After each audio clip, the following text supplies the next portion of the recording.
Irmãos, bom dia. Quero saudar a todos com a graça e a paz de nosso Senhor Jesus.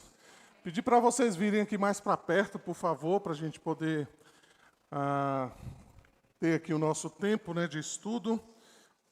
Nós temos feito essa alteração, para a gente disponibilizar melhor aí o nosso tempo. A gente, então, resolveu dividir antes, e depois a gente retorna para juntos aqui fazermos o encerramento. Já liberou aqui, Lucas, o clicker? Hã? Ainda não. Então tá bom.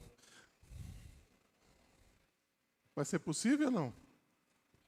Então vamos abrir lá em Êxodo capítulo 20, os versos de 1 a 17, que eu ia pedir para projetar ali, para a gente poder ler, mas enquanto ele arruma ali, a gente vai lendo Êxodo capítulo 20, os versos de 1 a 17. Já liberou ali. Então vamos olhar ali. Antes disso, vamos orar, vamos pedir a graça de Deus sobre nós mais uma vez. Senhor Deus, nós te louvamos e te bendizemos nesta hora. Pedimos a graça do Senhor sobre as nossas vidas, que o Senhor possa falar aos nossos corações, que o Senhor possa dirigir, Senhor, esta aula, a fim de que tudo aquilo que for dito aqui seja para louvor e glória do teu santo nome. Assim nós suplicamos a tua graça e oramos em nome de Jesus. Amém. Vamos ler lá então, irmãos, juntos, Êxodo capítulo 20, os versos de 1 a 17. Vamos ler? Então, todas estas palavras: Eu sou o Senhor teu Deus,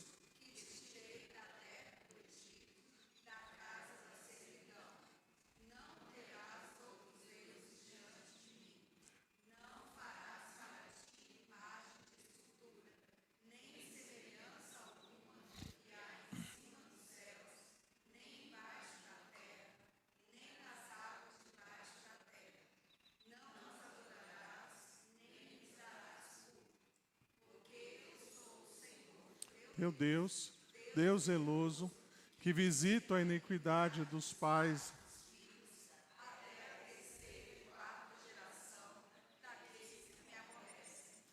e faço misericórdia até 1000 gerações daqueles que me amam e guardam os meus mandamentos.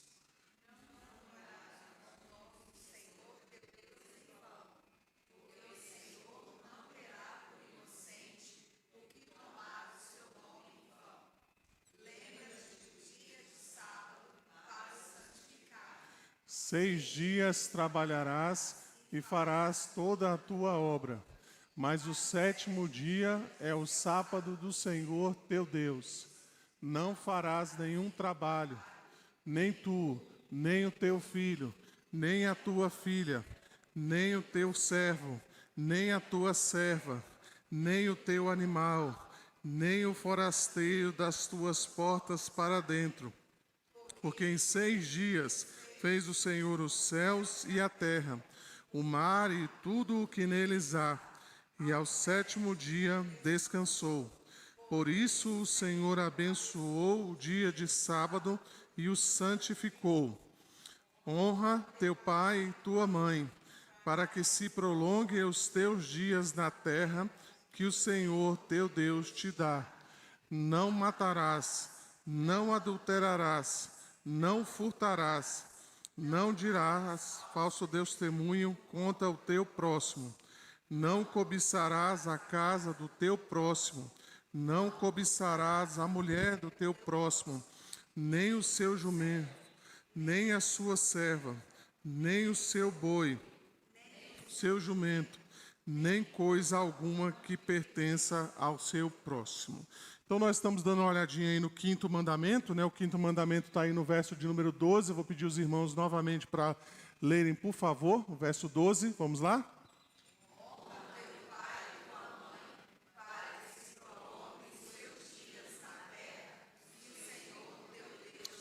Isso, e nós encontramos ainda, esse mandamento em Deuteronômio 5,16. Vou pedir os irmãos para lerem também.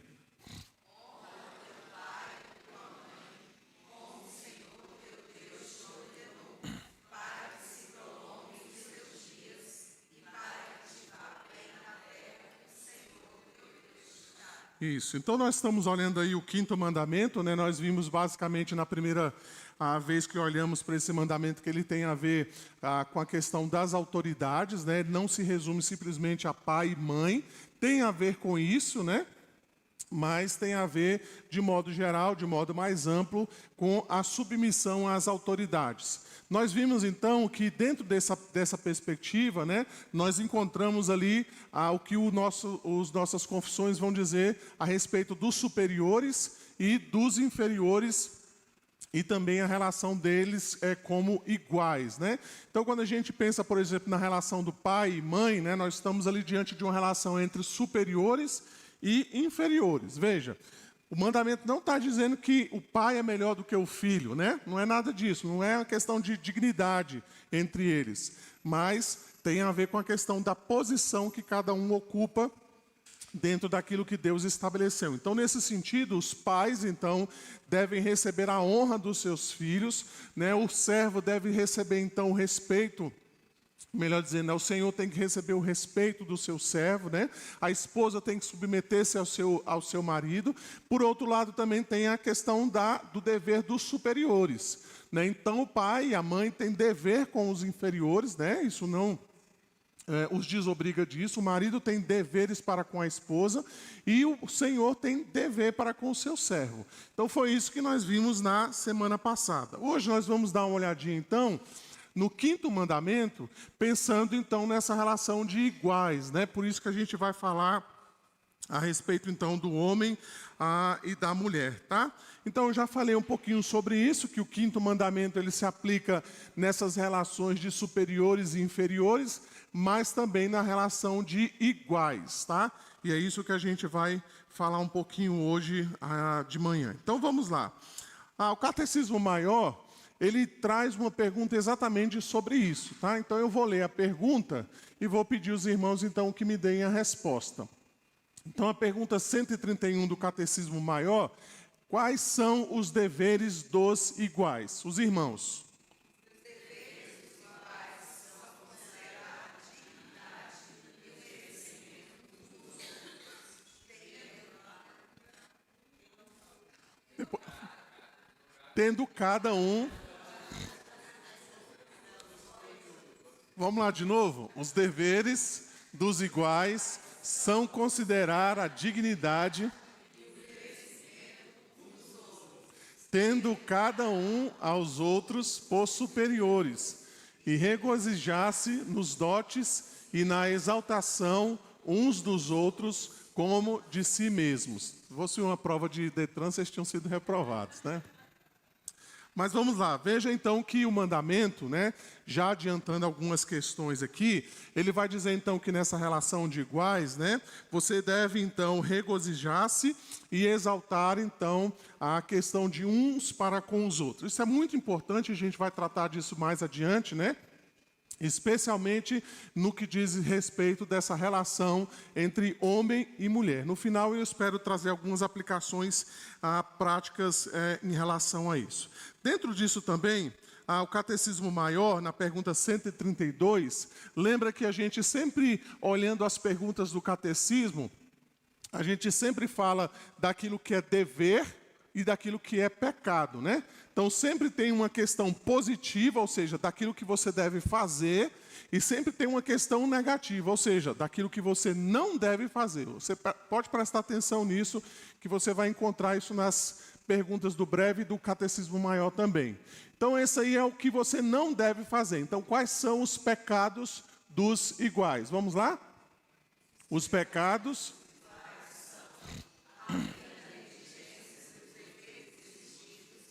a depreciação do merecimento, a inveja dos dotes, a tristeza pela prosperidade uns dos outros e a usurpação da preeminência uns sobre os outros, tá?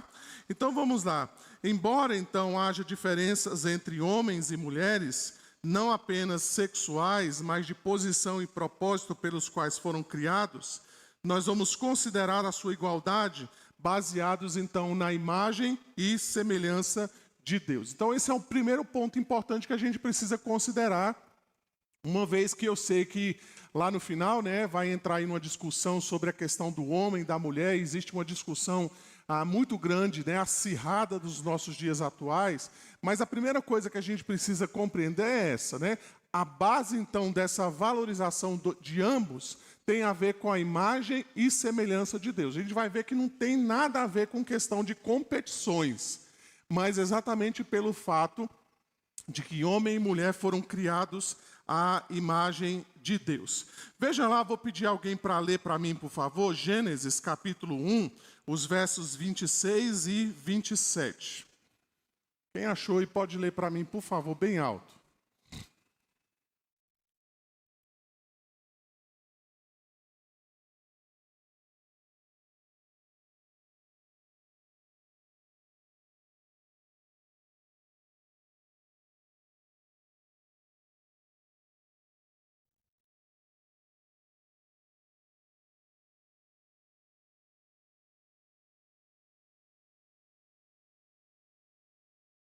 Isso, então guarde aí, né? Deus criou homem e mulher segundo a sua imagem e a sua semelhança. Esse é o ponto inicial que nós vamos partir, tá?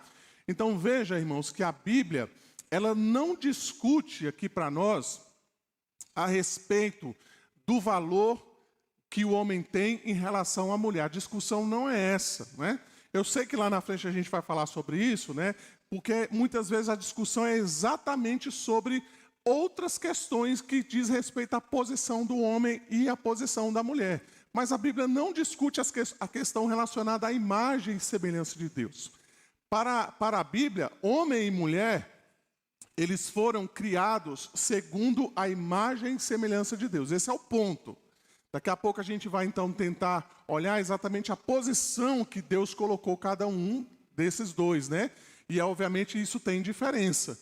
E a confusão começa exatamente aí, né? Quando a gente não entende de que, embora ambos tenham sido criados à imagem e semelhança de Deus, eles não foram colocados na mesma posição, tá? Então a gente precisa ter uma compreensão clara a respeito disso. O que os irmãos entendem, então, com essa expressão, né? Imagem e semelhança de Deus. Alguém gostaria de dar um palpite aí, um pitaco, uma dica aí para nós?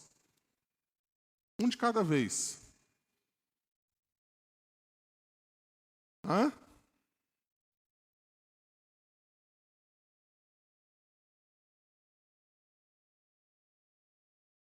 Em que sentido, Paulo?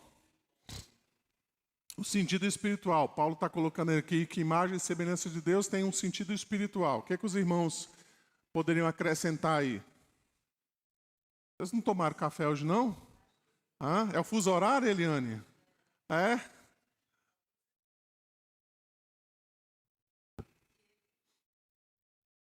Aham.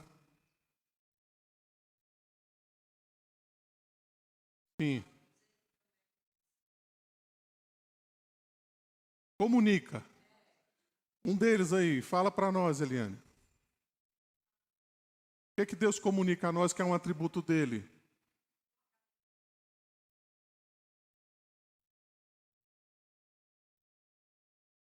E... Aham, sim. Sim. Ok. O que mais? Alguém gostaria de falar?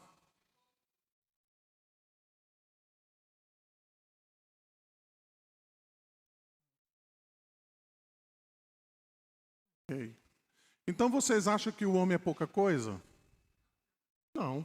Ele é a imagem e semelhança de Deus. Então pensa nisso. Obviamente a gente sabe que o pecado reina no nosso meio, né? A gente sabe todas essas questões da queda, mas pensa quando Deus criou Adão e Eva, né? E colocou aquele casal ali no jardim, né? Para ser exatamente esse vice-gerente ali, para cuidar da criação de Deus, né? O Salmo 8 vai dizer que Deus criou o homem acima dos anjos, né? Então veja que o homem não é pouca coisa. O pecado então se torna extremamente grave porque ele mancha exatamente a imagem e semelhança de Deus. Eu já dei esse exemplo aqui, né? Pensa, por exemplo, numa numa pintura aí de Leonardo da Vinci, numa pintura aí de Van Gogh, ou qualquer outro artista aí que é famoso, que tem pinturas famosas. Pensa, por exemplo, se você pegar ali aquela Mona Lisa, né, e você vai ali na Mona Lisa e faz uns bigodinhos nela, né, faz ali uma barbinha nela, você mancha exatamente não só a pintura, mas você mancha o próprio criador, né? Você, poxa, ele não fez bem feito, né? Vamos mudar alguma coisa aqui. Então, quando o pecado atinge o homem, né, e deturpa o homem, e deturpa essas relações de homem e mulher, ele não atinge só nós como seres humanos, né? Não é uma questão só social nossa, mas ele mancha a própria imagem de Deus. Por isso que o pecado é tão grave, né? Por isso que ele aborrece tanto Deus, né? Porque no final das contas ele está exatamente afrontando o próprio Deus e a sua criação. Então veja, há algumas coisas interessantes, né? Então basicamente, imagem e semelhança de Deus nos revela o nosso caráter moral, o nosso intelecto, a nossa justiça e demais atributos que partem de nosso Criador. Revela nosso caráter distinto dos demais seres e nossa capacidade de governar sobre a criação. Revela, então, a nossa identidade e dignidade. Então, o valor do ser humano, veja, não está nas coisas que ele possui, não tem a ver com a posição que ele ocupa. Por mais que nós aqui, né, cada um particularmente, possa ocupar cargos e possa ser uma pessoa importante, não é isso que de fato nos identifica, não é isso que nos dá valor. O que nos dá valor é o fato de que nós somos a imagem e semelhança de Deus, né? Não estou aqui desmerecendo a posição de que cada um dos irmãos ocupa, não estou fazendo isso. Mas o que eu estou querendo dizer é que a nossa identidade, de fato, ela está firmada nisto, na nossa imagem e semelhança de Deus. Sim, Eliane?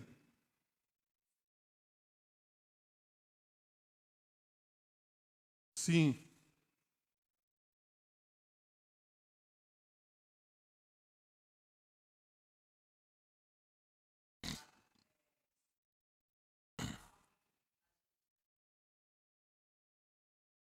Isso.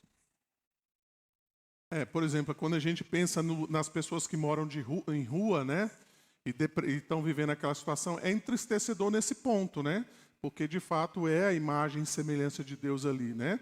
Então é isso que o pecado faz, né, o pecado deturpa, ele mancha aquilo que Deus criou. Uma vez que o nosso inimigo, né, uma vez que Satanás não tem como atingir o próprio Deus, ele atinge então a sua criação.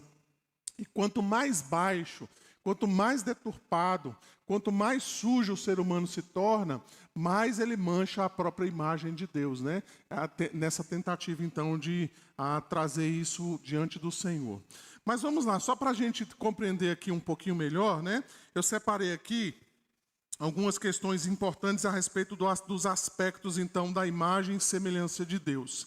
Então, primeiramente, né, a imagem de Deus, deixa eu explicar isso aqui para os irmãos direitinho, né? A imagem de Deus, então, ela é física, ela é corporal. Deixa eu explicar isso direito aqui para que ninguém tenha uma confusão. Ué, pastor, quer dizer que o senhor está dizendo que Deus é físico? Nada disso. Mas veja que muitas vezes a própria imagem do homem revela aquilo que Deus é. Por exemplo, o homem tem ouvidos. E a Bíblia vai dizer que Deus ouve as nossas orações. Por exemplo, o homem tem olhos. Não é que Deus tem olhos físicos, mas a Bíblia diz que Deus vê todas as coisas. O homem tem boca, por exemplo, né? Embora Deus não tenha boca física, mas diversas vezes você vai ver na Escritura Deus falando a respeito disso, né? As palavras de Deus, a mão de Deus, né? Os pés de Deus, né? Você vai ver todas essas questões, né, relacionadas a um tipo de fisicalidade, mas que na verdade Deus é espírito, ele não tem corpo como nós temos. Mas a imagem de Deus, a imagem de Deus em nós revela exatamente esses atributos, né? de que Deus então ouve, de que Deus então fala, de que Deus então tem intelecto, ele tem moral, e tudo isso então ele colocou no homem exatamente para revelar aquilo que de fato ele é, né? A segunda coisa então que essa imagem de Deus carrega, veja bem, é a autoridade. Então, olha que coisa interessante, quando Deus colocou o homem e a mulher no jardim, eles não estavam lá só à toa, né? Às vezes a gente tem aquela ideia errônea que o Jardim do Éden, o homem e a mulher ficavam ali, né? Jogando ping-pong, né? Jogando baralho, ou jogando uno, né? Ou fazendo qualquer outra coisa que não fosse nada relacionado ao trabalho. Mas eles tinham um trabalho, mais do que isso, eles tinham autoridade sobre a criação. Um dos aspectos, por exemplo, dessa autoridade é de que o homem deveria dar nome aos animais. E lá está escrito exatamente isso. O nome que o homem desse aos animais, esse seria dado, né? Então veja que Deus colocou o homem sob a criação, para que ele pudesse então gerenciar tudo aquilo que estava ali no Jardim do Éden. Então ele funcionava como esse vice-gerente de Deus. Vamos ver também que a imagem de Deus no homem, né, ela reflete também essa questão, esse elemento ético que a gente acabou de falar aqui, né? Nós somos seres morais, nós somos seres responsáveis, nós possuímos conhecimento, justiça, santidade. Então tudo isso é reflexo da própria criação de Deus em nós, né? Esse senso de justiça que nós temos, ele não é de todo ruim, irmãos. Essa indignação que nós temos muitas vezes com coisas que são injustas, isso não é de todo ruim, porque isso reflete o caráter de Deus. Então, quando você vê uma notícia lá na televisão, né, de um indivíduo que matou cruelmente lá uma família, quando você vê situações, por exemplo, como guerras, quando você vê corrupção no país e por aí vai, e essa justiça então é colocada diante de nós, né, esse senso de justiça aguça em nós, isso não é de tudo ruim, porque isso reflete o caráter de Deus em nós. Nós não suportamos algo injusto. Nós não suportamos que pessoas indefesas sejam martirizadas, porque Deus colocou isso em nós, né? Então, quando nós vemos coisas erradas acontecendo ao nosso redor, ou quando nós vemos uma notícia na televisão, o nosso coração deve, de fato, se indignar com aquilo. Você não deve ficar indiferente quando você vê uma notícia na televisão de um indivíduo que matou pai, mãe e os filhos por bobagem. A gente não pode simplesmente dizer, isso aí está tudo certo, está tudo bem. A gente tem que ficar, de fato, indignado. A gente tem que ficar realmente triste com essa situação, porque Deus colocou isso no nosso coração. Obviamente tem os meios, tem os recursos para que a gente, então, externalize isso, né? Mas a gente não pode ficar indiferente às questões relacionadas à injustiça, né? Veja, por exemplo, Efésios capítulo 4, verso 24, vai nos dizer a respeito disso, né? Eu gostaria que alguém lesse para mim, por favor. Ainda Colossenses 3:10. E alguém, por favor, Eclesiastes 7:29. Por favor, se os irmãos puderem ler esses textos aí. Efésios 4:24, Colossenses 3:10 e Eclesiastes 7:29.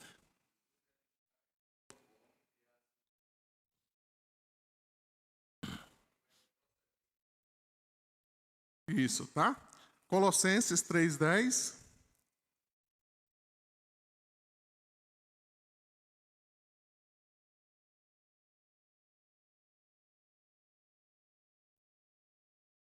Eclesiastes, alguém achou?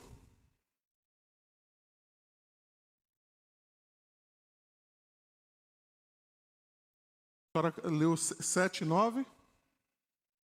7:29. Eu que errei a referência.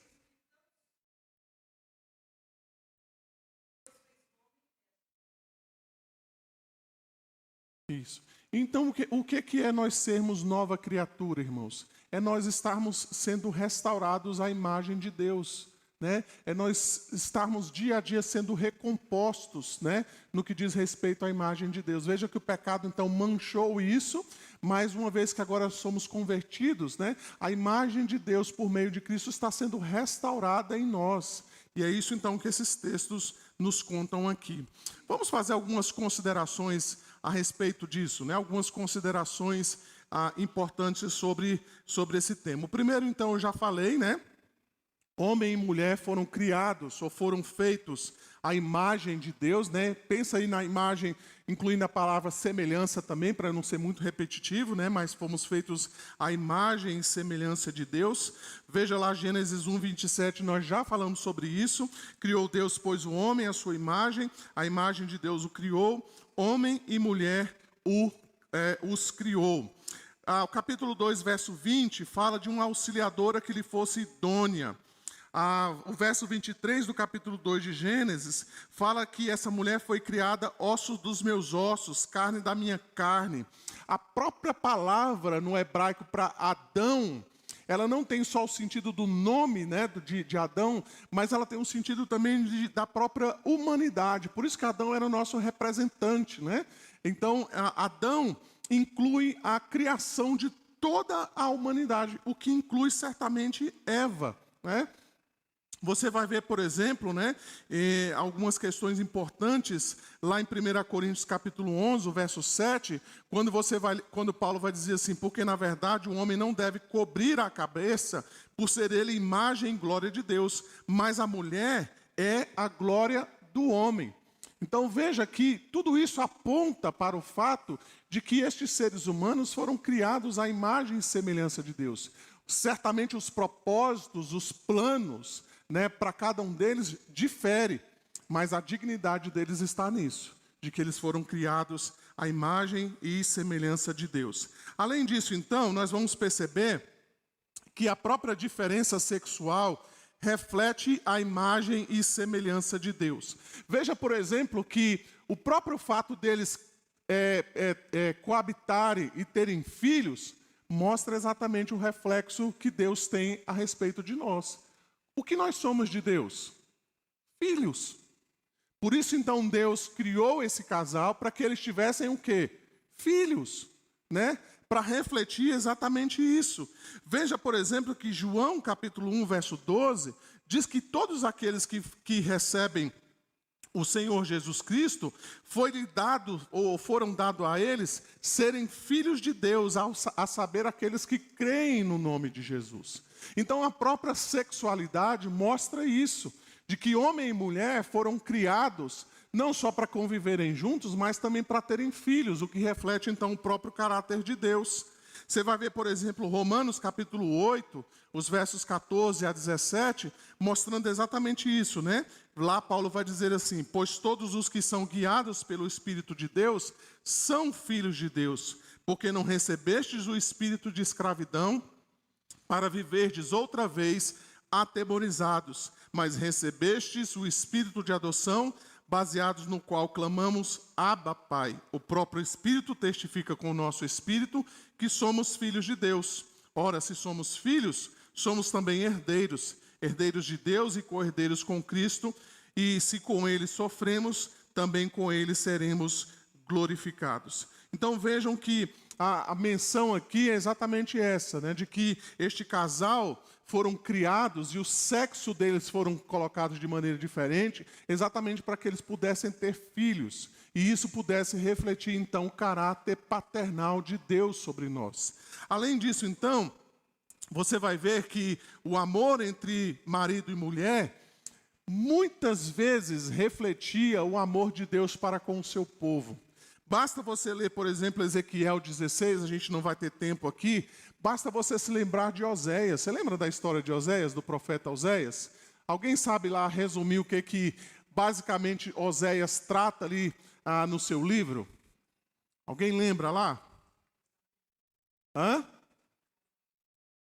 Casamento lá de infidelidade, né? O que estava acontecendo? Israel estava traindo Deus, não é? Estava se prostituindo, é a palavra lá, né? A gente fica assim meio receoso, né, de falar essa palavra, mas a palavra lá é isso, né? Engraçado que Ezequiel vai falar sobre isso, né? Ezequiel vai dizer mais ou menos assim, olha, vai dizer para Israel mais ou menos assim, você é pior do que as prostitutas, dizendo por povo, tá? Você é pior do que as prostitutas, porque as prostitutas, elas pelo menos se prostituem e recebem.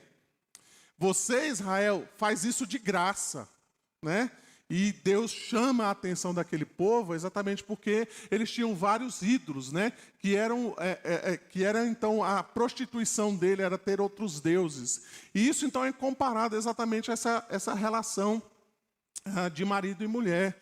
Oséias então vai mostrar isso, né? Quando ele se casa com aquela prostituta, ele quer causar exatamente esse impacto, né? De repente alguém dizer assim: gente, você viu o que o pastor fez? Ele é louco, ele casou com uma prostituta. E aí Deus ia lá e cutucava na ferida deles e dizia: é isso que vocês fazem comigo, né? Vocês se prostituem, vocês têm outros deuses. Então veja que essa relação do marido e da mulher vai de fato ser a comparação perfeita para Deus então revelar o pecado do seu povo. É por isso que Paulo, lá em Efésios capítulo 5, vai mostrar isso também, né? Vai fazer essa relação entre o marido e a mulher e Cristo e a igreja, colocando então cada um desses pontos, né, relacionados a cada um dos cônjuges. Veja também que esse relacionamento entre marido e mulher também reflete a aliança de Deus com o homem. Então veja que o casamento, né, a relação de marido e mulher, é esta relação de aliança, é a mesma relação que Deus tem com o seu povo. Diversas vezes nós vamos encontrar isso nos profetas, Deus chamando o seu povo de novo ao arrependimento e novamente chamando este povo à aliança, para que eles permaneçam juntamente com Deus. Veja que você vai encontrar na própria Escritura menções de Deus relacionadas a ambos os sexos. Por exemplo, você vai encontrar no Salmo 68, Deus dizendo então que Ele é pai de órfãos e juiz da viúva. Você vai encontrar, por exemplo, o profeta Isaías comparando o amor de Deus como um amor de mãe. Aliás, superior ao amor de mãe. Isaías 49, verso 15, diz assim: acaso pode uma mulher esquecer-se do filho que ainda mama, de sorte que não se compadeça do filho no seu ventre, mas ainda que esta viesse a esquecer-se dele, eu, todavia, não me esquecerei de ti. Então, Deus não só se compara como um pai, mas Ele também se compara com um amor de mãe, de uma mãe que, embora ela pudesse abandonar o seu filho, que seria algo extremamente desastroso, não é? De uma mãe abandonar o seu próprio filho, Deus diz: ainda que essa mãe possa fazer isso, né, o que seria extremamente absurdo aos nossos olhos, eu, porém, não abandonarei você, eu não deixarei você, eu não vou desamparar você. E ainda você vai ler no Salmo 27, o verso 10, dizendo exatamente a comparação dos dois. Porque se o meu pai e a minha mãe me desampararem, o Senhor me acolherá. Então vejam, irmãos, que a própria criação dos sexos, você vai ver na Escritura Deus se comparando exatamente, ora como um pai, ora como uma mãe. Exatamente mostrando o seu amor, a sua fidelidade e a sua compaixão para conosco. Eu já mencionei aqui, né, da relação então entre o marido o marido e a mulher e a sua relação entre Cristo e a igreja. Então, só para a gente concluir, né, partir aqui para algumas conclusões. Deixa eu só ver aqui. Opa, vamos lá. Então, homens e mulheres refletem Deus de maneira igual, mesmo em suas diferenças sexuais, mesmo em suas diferenças quanto à autoridade e submissão. A razão é que a imagem de Deus envolve tudo o que é humano, é o que diz lá ao John Frame, né? Então, como é que nós podemos aplicar essas verdades às nossas vidas hoje? Então, eu separei aqui algumas questões importantes e depois a gente vai poder trazer algumas discussões. Primeiramente, então, irmãos, é reconhecendo que nós somos iguais diante de Deus. Então, veja, a Bíblia, ela não discute a nossa relação como iguais. Nós somos iguais diante de Deus. Por quê? Porque homem e mulher foram criados à imagem e semelhança de Deus. Esse é o ponto. E é isso que precisa ficar gravado em nossos corações. Quando a gente for falar daqui a pouco sobre as questões das diferenças, a gente precisa ter essa compreensão clara de que nós somos criados à imagem e semelhança de Deus. Homem e mulher, tá? Por que eu estou dizendo isso, irmãos? Porque nós muitas vezes podemos nos confundir, ou nós podemos ser confundidos com aquilo que a Bíblia coloca, e algumas vezes nós, mesmo sendo crentes, podemos cair em algumas ciladas do mundo moderno, achando que de alguma maneira a Bíblia rebaixa a mulher e exalta o homem, ou vice-versa. Mas, biblicamente falando, homem e mulher são iguais diante de Deus nesse sentido, porque eles foram criados à imagem e semelhança de Deus. A segunda coisa, então, que eu quero mencionar, dentro disso, é que nós precisamos reconhecer que nós fomos criados para auxílio mútuo. Então, pensa lá quando Adão e Eva foram criados. Deus criou cada um deles para que eles fossem completos. Lembra qual foi a expressão que Deus usou antes de criar Adão e Eva? Antes de criar Eva? Vocês lembram? Não é bom que o homem esteja só. Está ali faltando um par, né? Está ali faltando alguém para que fosse completado. Então veja que a mulher, ela foi criada por causa do homem, para completar o homem. E eles então estavam ali unidos. Depois disso então é que Adão fala, olha, esta é de fato osso dos meus ossos, né? É dentro disso então que Deus vai dizer que eles agora devem viver uma só carne, né? Eles devem estar unidos. Então eles vivem para serem complemento um do outro. Então percebam, por exemplo, homens, né? Eu costumo falar isso lá quando a gente lê que a mulher foi criada com uma auxiliadora idônea, né? A palavra auxiliadora, ela é bem interessante, né? Que é a mesma raiz daquela palavra que nós lemos lá, se eu não me engano, 1 Samuel 7,12, né? Que é a palavra Ebenezer. O que significa Ebenezer? Até aqui nos ajudou o Senhor. A palavra lá é Ebenezer. Ezer é a palavra usada para auxiliadora. Então a mulher é a ajuda de Deus para o homem. Então essa história do sexto sentido, né, que às vezes a gente fala que a mulher tem o sexto sentido, eu quero te dizer que é verdade. Então tem coisas que nós homens não percebemos, mas uma mulher atenta percebe. A minha esposa é testemunha disso, né? Ela vai dar um glória aqui daqui a pouco. Mas às vezes que eu não ouvi a minha esposa, eu quebrei a cara. Fala glória a Deus aí, minha. Mas é verdade, às vezes a esposa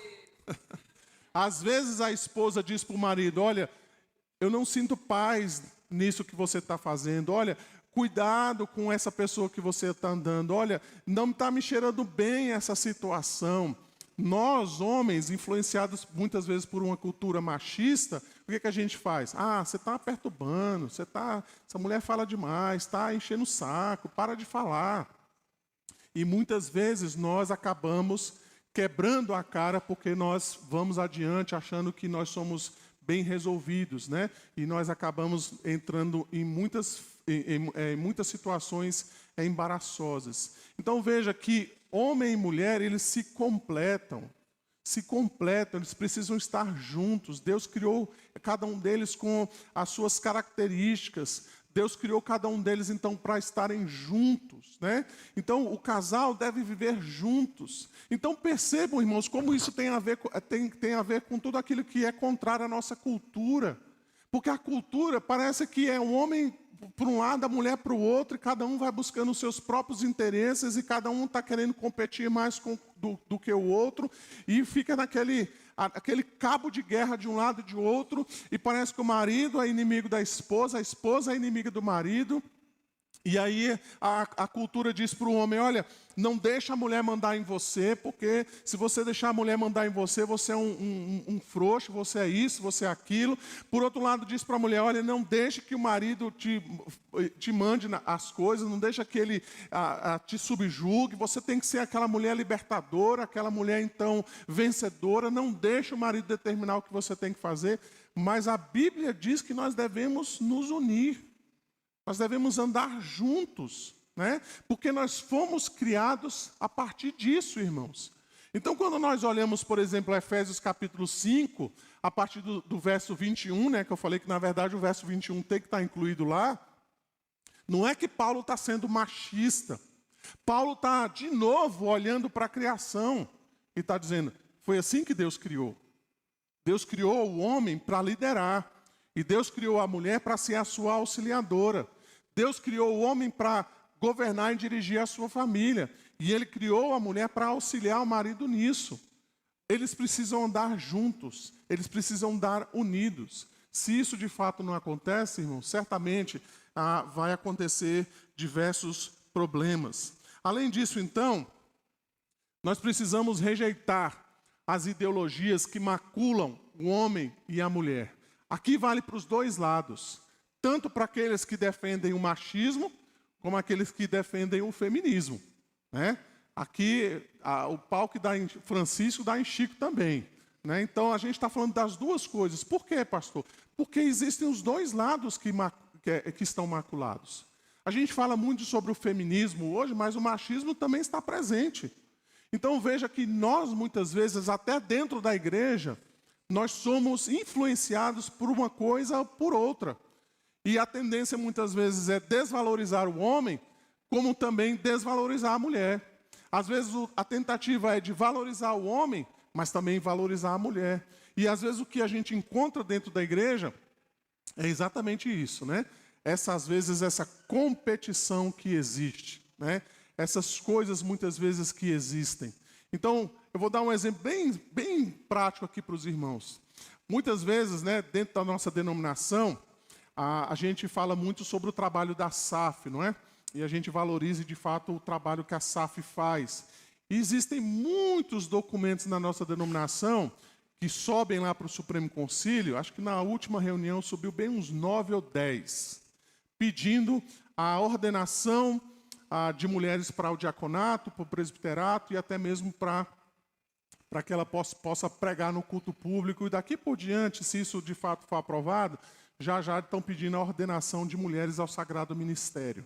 Então, muitos falam o seguinte, mas a gente precisa valorizar o trabalho das mulheres. Graças a Deus, irmãos, as mulheres da SAF, elas não querem isso, a maioria não quer isso. Surge exatamente de alguns homens, né, essa proposta. Então, o que acontece? Fazem muita essa questão de tentar valorizar as mulheres da SAF, né, as mulheres da igreja presbiteriana. Por outro lado, às vezes eles tentam esconder um outro problema, que é exatamente a falha que nós temos com relação aos homens da nossa igreja. Então, ontem e sábado passado, a gente fica assim, abismado, né, com o trabalho que a SAF faz, que realmente é bem feito, isso é incontestável, isso é indiscutível. Ninguém aqui está desvalorizando o trabalho da SAF, viu, meninas? Pelo contrário, a gente está afirmando que realmente a SAF faz um ótimo trabalho. Mas a pergunta que a gente deve fazer é, cadê os homens? Onde estão os homens? A SAF está trabalhando, é verdade, mas cadê os homens da igreja? Cadê os maridos? Cadê os caba macho, como diz lá no Nordeste, né? Cadê os caba que não aparecem? Cadê o PH que não faz o seu trabalho? E às vezes, irmãos, isso pode revelar exatamente contextos da nossa própria cultura, que exalta o trabalho da mulher, quer colocar a mulher à frente de tudo, e que esse reflexo às vezes começa até dentro da nossa casa, em que a mulher é colocada para fazer absolutamente tudo. O marido, muitas vezes, coloca tudo isso nas costas dela e diz, olha, é você que tem que fazer, você que sabe resolver tudo. E às vezes nós, homens, simplesmente nos acovardamos e deixamos a coisa acontecer. Veja que nós podemos ser enganados e nós nem percebemos que estamos caindo numa cilada. Porque nós muitas vezes ouvimos tanto a respeito da valorização da mulher, e de fato, eu sei que existem questões sociais, contextos em que a mulher realmente é rebaixada e desvalorizada, mas por outro, a gente acaba caindo numa cilada de que achar de que a mulher sendo valorizada é a mulher que então tem que resolver tudo. E nós, homens, simplesmente nos calamos e simplesmente ficamos quietos na nossa casa e na igreja. E às vezes nós vemos um trabalho maravilhoso que a SAF faz, um trabalho realmente de empenho e dedicação. E quando a gente pede então para os homens alguma resposta a respeito do que eles devem fazer na igreja, infelizmente esse trabalho essa resposta muitas vezes ela não vem, ou ela é bem tímida em relação ao trabalho da SAF. Então veja, irmãos, que a gente precisa rejeitar essas ideologias, tanto de um lado como de outro. Nós precisamos então procurar um amparo bíblico, saber de que nós, homens, fomos criados para liderar a nossa casa, para liderar na igreja, que as mulheres, por sua vez, foram criadas para auxiliar os seus esposos, para ajudá-los, então, no que diz respeito ao convívio do lar, para ajudar os homens no trabalho da igreja, para serem lideradas por esses homens também no ambiente da igreja. O que nós muitas vezes vemos na cultura é exatamente essa inversão de valores e essa confusão sem fim, em que nós vemos essas discussões a respeito, então, do papel do homem e da mulher, mas sem compreender, de fato, de que cada um foi criado segundo aquilo que Deus mesmo estabeleceu. Então, salvo eu sei que tem casos e casos, né, mas salvo as exceções, entendam as mulheres o que eu vou dizer. A mulher não foi feita para liderar. Isso é papel do homem. Isso é papel do sexo masculino. É ele que deve liderar a sua casa. Ele que deve liderar na igreja. Mas o que nós vemos muitas vezes é exatamente a apatia do homem. E aí, infelizmente ou felizmente, né, muitas vezes nós vemos mulheres assumindo lugares no lar e assumindo lugares na igreja. Não é porque elas se sentem, digamos assim, né, obrigadas por Deus a fazer isso. Mas muitas vezes, irmãos, isso começa exatamente com a ausência do homem na sua casa e com a ausência do homem na igreja. E aí as mulheres acabam assumindo esses papéis. Mas o propósito de Deus é exatamente que o homem e a mulher assumam seus respectivos papéis. Isso então nos leva ao ponto final, que é reafirmar a ordem e os propósitos pelos quais homem e mulher foram criados. Então veja, embora Gênesis diga que homem e mulher foram criados iguais, eles não foram criados com o mesmo propósito. Isso fique bem claro, irmãos. Embora homem e mulher foram criados iguais, eles não foram criados para o mesmo propósito. O homem foi criado com um propósito e uma ordem, e a mulher foi criada com um propósito e uma ordem. Deus estabeleceu estas coisas para que seja desta forma. E nós, como servos de Deus, precisamos ter uma compreensão clara diante disso. Então veja, quando Paulo vai dizer lá que a mulher deve ser submissa ao seu marido, ele não está colocando a mulher rebaixada. Ele não está dizendo assim, você é inferior ao seu marido. Você deve subserviência ao seu marido. Você deve ser serva do seu marido. Você está numa categoria abaixo do seu marido. O seu valor é menor, por isso que você tem que obedecer ao seu marido. Não. Ele simplesmente está dizendo, a ordem da criação foi essa. Veja que ao mesmo tempo ele coloca o homem na sua ordem também. Ele diz, o homem deve amar a sua esposa e se for necessário ele deve se sacrificar por ela. Ele está colocando as coisas nos seus devidos lugares. Porque pode também existir, irmãos, maridos que não querem se sacrificar por suas esposas. E Paulo está dizendo, é isso que a Gênesis traz para nós. O homem foi criado para isso, para servir, para guardar. E se for necessário, Paulo vai dizer, ele deve sacrificar-se pela sua esposa, porque foi isso que Cristo fez pela igreja. Quando Paulo diz que os filhos devem obediência aos pais, ele não está dizendo que os filhos são qualquer coisa, está dizendo, não, você não presta, menino não serve para nada. Né? Então você fica quietinho aí e o seu papel é me obedecer. Não, ele está dizendo, os filhos foram criados para isso, para obedecerem aos seus pais. Mas ao mesmo tempo, veja que Paulo diz, os pais devem criar os seus filhos. Os pais também têm obrigações. Quando ele coloca os servos, ele não está dizendo que o servo é desprezado. Ele simplesmente está colocando o servo no seu devido lugar, entre superiores e inferiores, mas ele diz também ao patrão, você não trate o seu servo mal. Você não maltrate ele, você não faça dele um escravo. né? Você não faça dele o seu capacho, né? Você não pise no seu empregado só porque você é o patrão dele, você paga o salário dele. Então vejam, irmãos, essa questão das posições que Paulo vai dizer lá em Efésios capítulo 5, nada tem a ver com a nossa dignidade. Tem a ver com a ordem e o propósito pelo qual cada um de nós fomos criados.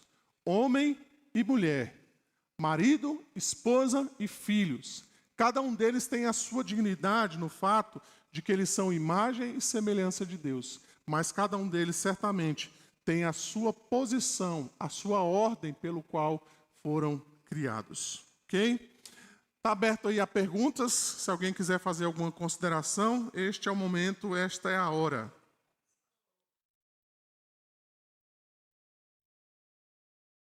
Pode falar.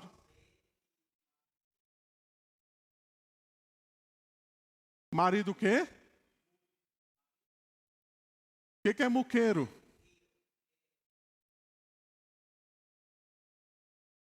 Ah,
isso.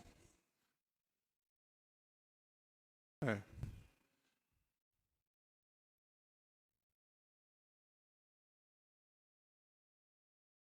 Deixa eu explicar para o senhor. Por causa do pecado, certamente já vai haver confusões, né? Às vezes, de fato, a mulher, ela não é auxiliadora, mas ela é manipuladora. Ela sabe dobrar o marido, como diz lá na Bahia, né? Ela sabe pegar o cabra. Hã? Mas, por exemplo, eu conheço o exemplo de uma pessoa que, se ele fosse ouvir a esposa, ele certamente não teria nada do que ele tem hoje. Por quê? Porque a esposa era muito medrosa, né? Era muito, não é conservadora, né? Mas assim, tinha medo de fazer as coisas, e ele já era uma pessoa um pouco mais ousada, vamos dizer assim, né? Então, pensando no futuro, o que esse indivíduo fazia? Ele pegava ali um dinheiro, né? E ao invés dele botar o dinheiro no banco e guardar, fazer alguma coisa, ele ia lá e comprava imóveis. Ele falava, eu vou comprar imóveis porque eu não sei como é que vai ser meu futuro. E foi assim que ele conquistou um patrimônio considerável, né? Mas se ele tivesse ouvido a esposa não deixava ele comprar nada. Então, ele muitas vezes até comprava escondido. Né? Por quê? Porque ele pensava exatamente no futuro, o que isso ia trazer para a família futuramente. Então, eu sei que essa linha é tênue e o senhor tem razão, né? Exatamente por causa da nossa condição de pecadores, né?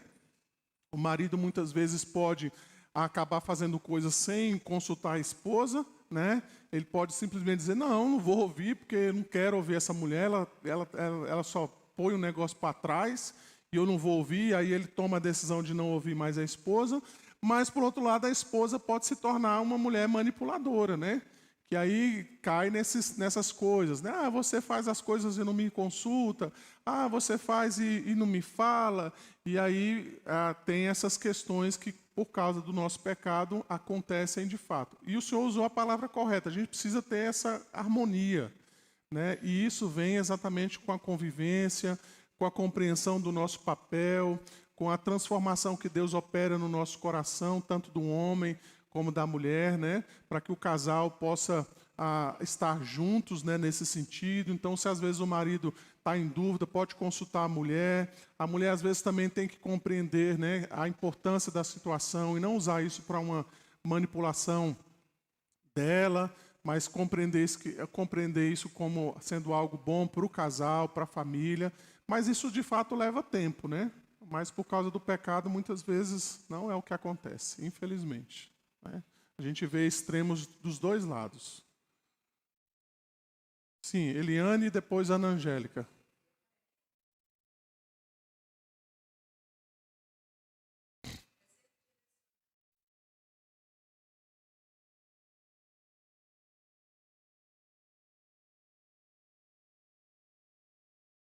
Sim.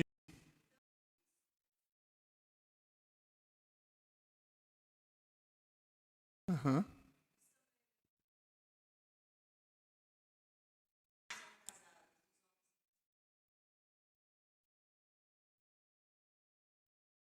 Aham. Sim.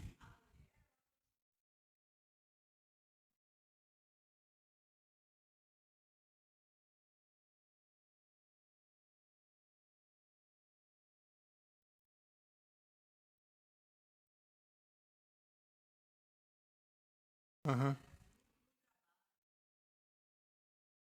Sim, nós falamos sobre isso nós falamos isso na semana passada, né?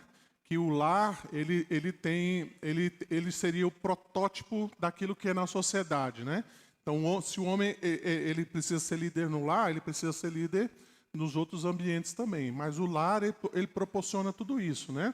A liderança do marido, a submissão dos filhos, todo o papel que o marido exerce sobre a esposa, sobre a família, e certamente isso deve repercutir na sociedade também, né? A gente falou, inclusive, sobre isso, né? Que se isso falha na família, isso vai repercutir na sociedade também. É por isso que existe um ataque tão ferrenho aí sobre a família, né? Sobre o papel do homem, da mulher, dos filhos. Porque se conseguirem destruir isso dentro do ambiente familiar, certamente fora vai ser a mesma coisa, tá? Ana Angélica.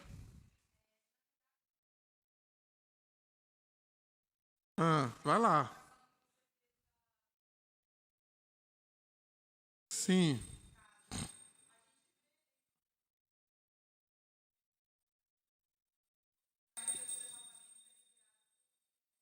Aham.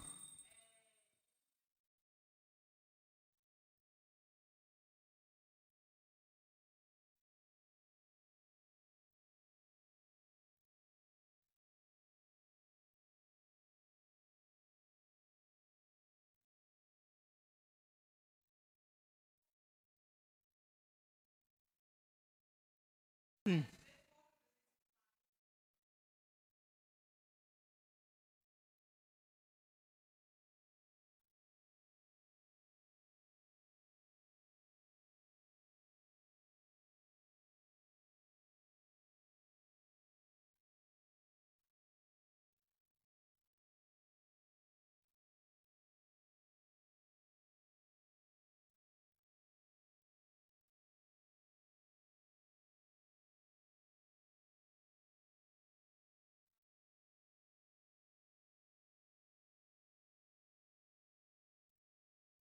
Aham.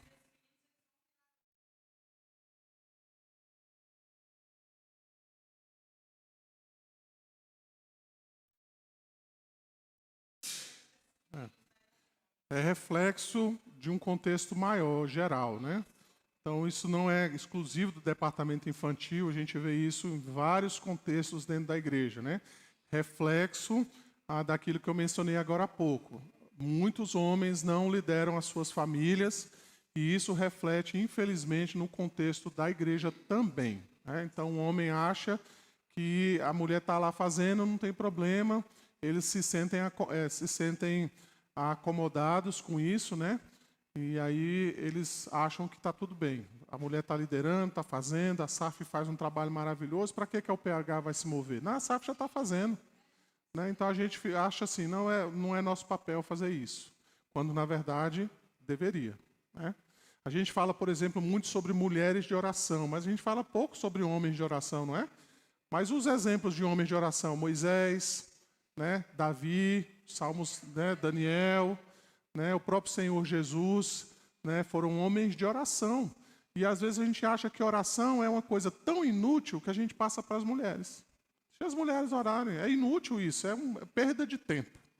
Quando, na verdade, né, Paulo vai dizer isso, né, que homens levantem mãos santas, né? Ele vai falar sobre isso. E, às vezes, nós homens achamos que isso é coisa da mulher. Não estou falando que as mulheres não têm valor, viu? Mas nós homens, pensamos que é algo tão irrelevante que a gente pensa assim, não, as mulheres já estão orando, não precisa a gente orar não, deixa elas, né? E isso, infelizmente, é um contexto geral, não é exclusivo da nossa igreja, viu? É uma luta que a gente passa aí constantemente, né? Em várias UPHs que eu conheço, infelizmente, o número de homens, assim, você pode contar nos dedos das mãos, e às vezes no dedo de uma mão, nos dedos de uma mão só, né? Tamanha é a negligência que os homens têm com relação ao seu papel no âmbito eclesiástico. Tá? Ana Josina, aniversariante da semana.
É.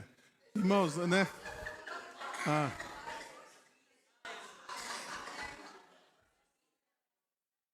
aham.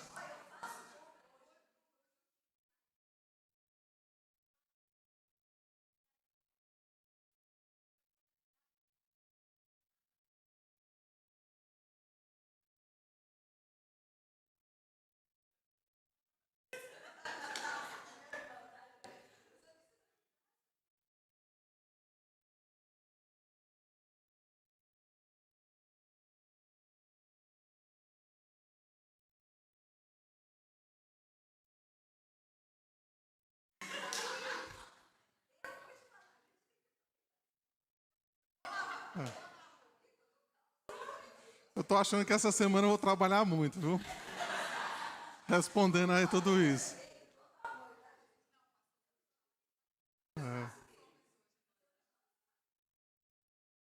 É. Ó, é.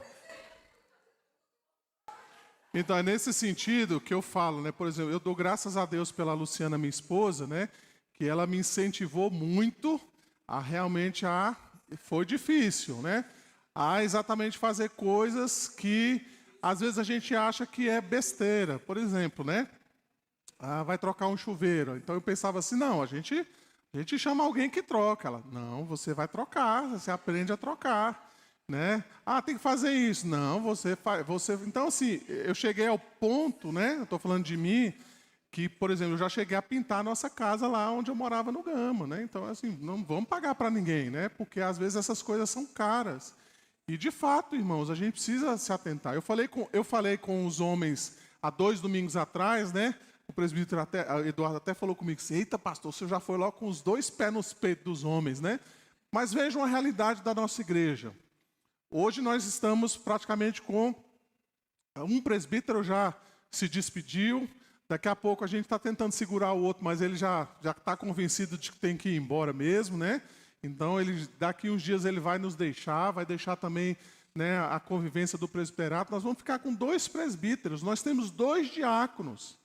Sabe qual é uma das questões importantes para a organização de uma igreja presbiteriana do Brasil?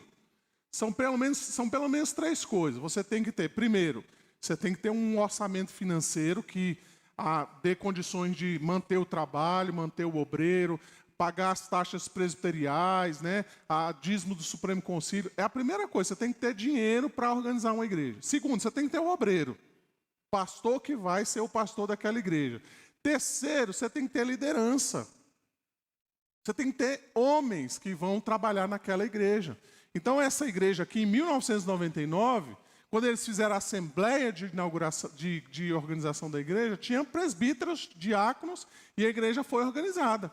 Tinha que ter pelo menos essas 3 coisas. Hoje, a gente está numa situação que não tem liderança. Vamos ficar com 2 presbíteros e 2 diáconos. E eu falei para eles, olha, vocês não querem que essa igreja volte a ser congregação, querem? Porque se não tiver liderança, irmãos, é isso que vai acontecer. Aí vem toda a situação e a igreja tem que deixar de ser uma igreja organizada. Por quê? Porque não tem homens para liderar, não tem presbíteros e não tem diáconos. Então eu falei para eles, nós precisamos nos mover, nós precisamos sair do nosso conforto, do nosso sossego, e a gente precisa colocar a mão na massa nisso daí, porque senão, irmãos, a gente vai acabar sucumbindo e voltando a ser uma congregação. Então, de fato, nós precisamos ter uma compreensão clara disso. E às vezes, esse nosso comodismo como homens parte disso aí. Parte de uma doutrina, de uma ideologia que não é a doutrina bíblica. Não é aquilo que Deus requer de nós. É aquilo que a sociedade diz para nós. Não, agora a mulher é poderosa, né? A mulher agora faz todas as coisas. A mulher agora está empoderada. Então o homem pensa, se ela está empoderada, então ela vai me dar sossego, né? Então deixa ela ser empoderada. Vamos valorizar a mulher. Mas por detrás disso, nós estamos colocando debaixo do tapete uma responsabilidade que é nossa, como homens, né? Então veja, Deus nos criou com propósitos, com destinações, com planos diferentes. E isso nada tem a ver com a questão de ser melhor ou de ser pior. Tem a ver com o propósito, o plano, o alvo que Deus escolheu, criou cada um de nós. A nossa dignidade e o nosso valor não está em ser homem ou mulher, está no fato de que nós somos a imagem de Deus, tá? Mas cada um foi criado com o seu propósito. O Olson ali primeiro.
E muitos crentes estão entrando nisso aí.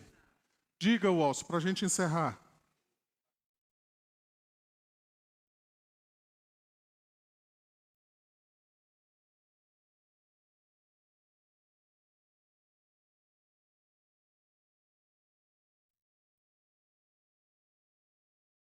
Aham. Sim.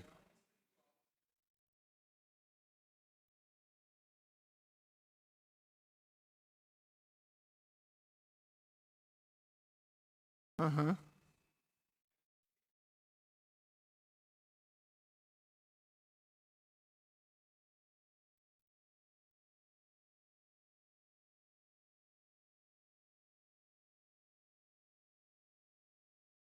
Aham.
Sim.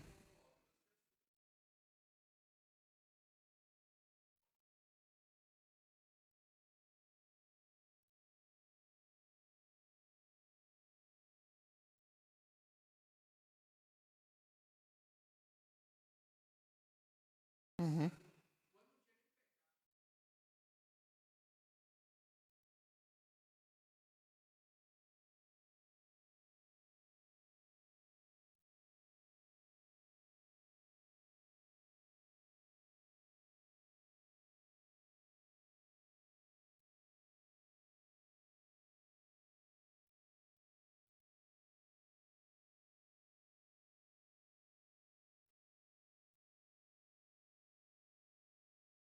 Aham.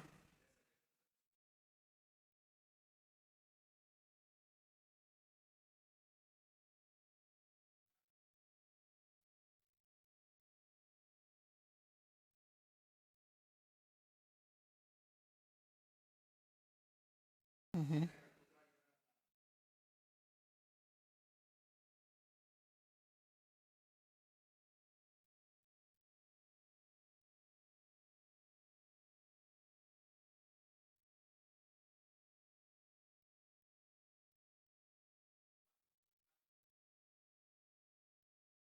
Aham.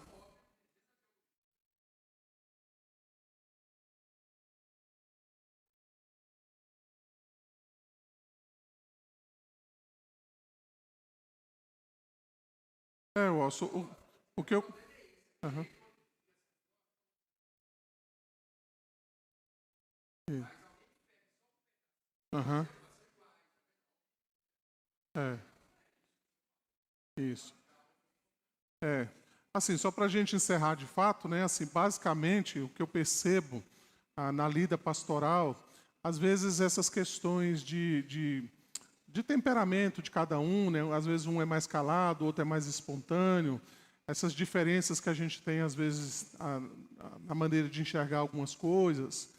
Às vezes nem é isso o grande problema, né? O grande problema é que a marido e mulher não compreendem bem o seu papel, né?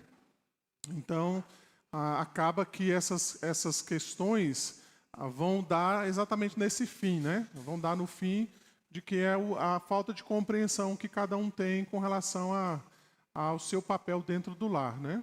Então, essas outras coisas de diferença entre gostos, entre preferências, elas acabam até sendo indiferentes, né? Quando cada um entende o seu papel como marido e mulher. E esse é o ponto aqui, né?